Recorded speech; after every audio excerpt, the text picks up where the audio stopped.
Hey, this is Mitch from Pencil Kings, and my mission is to help artists create income streams. In this video, I'm going to show you how to get more time to work on your art without feeling stressed and overwhelmed. If you follow these simple steps, there are a few things that are going to happen. First, you're going to be more consistent. Second, you're going to gain more momentum. And third, you'll make more progress. If you follow these simple steps, there are a few things that are going to happen. First, you're going to become more consistent. Second, you're going to gain momentum. And third, you'll be making more progress. And why is all that important? Because hopefully, if you're like I was when I was getting started, you're looking for that big break and you need something to happen. This is the technique that I used when I was just getting started working in animation, and it's what I still use today, though my approach has completely flipped upside down. I started doing this when I was in high school and university, and now that I'm older and running several businesses, I still do it, and I even did this while I was starting my first art side hustle and working in video games. And here's why you need this.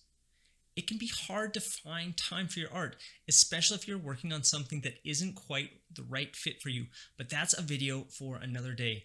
So what happens is that you have a job or a family or friends you want to hang out with, plus other responsibilities, and all these things feel like they are fighting for your attention.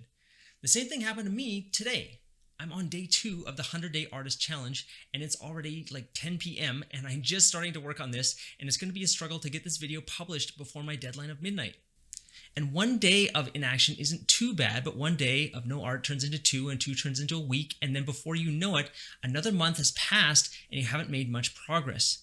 And the real challenge here is that eventually, if you don't decide to take control of your life and make things happen, well, that's when life starts making decisions for you.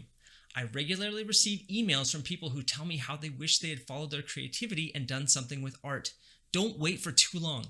You can always turn things around, but instead of wasting a decade doing things you don't enjoy or just letting them slip through your fingers, let's seize the moment and give you the creative options to live a life of adventure.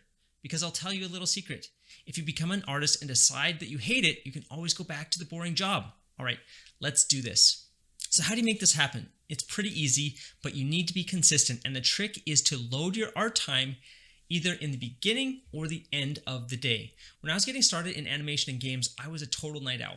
I loved working in the evenings because I could feel things get quiet. My phone would buzz less, there was less noise outside, people were going to sleep, but this was my time to get busy and get to work. I owned the night, and if you are a night person, then own it for yourself as well. I think this is the key here, which is owning the space and saying that you want to make art, that you're willing to put your phone on airplane mode and turn off whatever distractions are around you and just get totally sucked into the moment.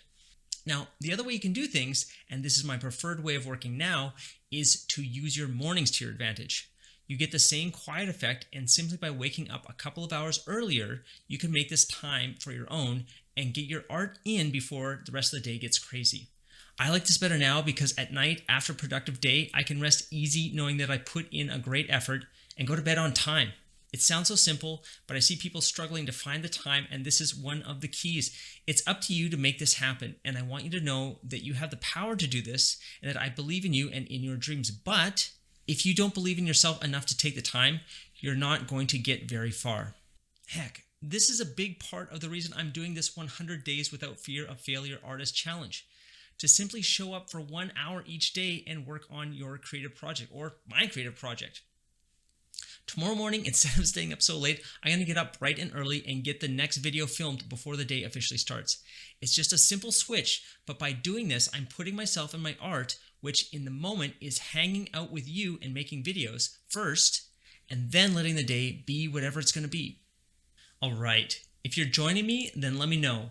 Are you more of a morning artist or a night artist? And if you're working on your own creative 100 Days Without Fear project, let me know in the comments below because I'm working on these videos and I'd love to know what you're working on. We have more info over at 100dayartist.com. There's a pledge there that you can download, as well as we'll be posting more information as the challenge continues and as I develop it. I look forward to working alongside with you and seeing what you come up with, and I'm going to see you in tomorrow's video, day 3. All right, good night.